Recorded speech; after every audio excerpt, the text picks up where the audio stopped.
Hi guys, welcome back to our channel. நம்ம இன்னைக்கு என்ன பார்க்க போறோம்னா மைண்ட் கிராஃப்ட் பார்க்க போகிறோம். அந்த மூலம் நான் வந்து சின்ன ஷார்ட் பண்ணணும். எப்படி இவ்வளோ செகண்ட்ஸ் இருக்கு?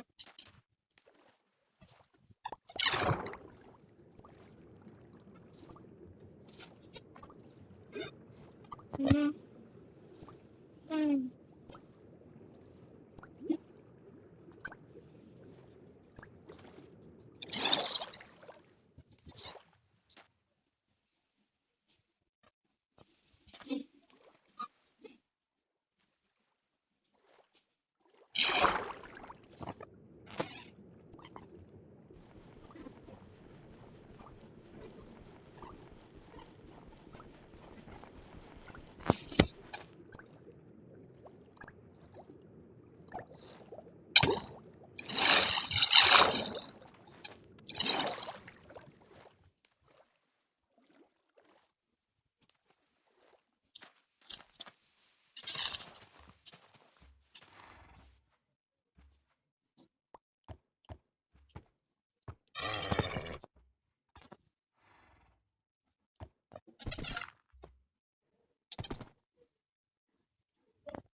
பாருங்க, இவ்வளோ மாடு கொண்டுட்டு ஒரு நிமிஷம் ஆச்சு. சரி, பாய் பாய்.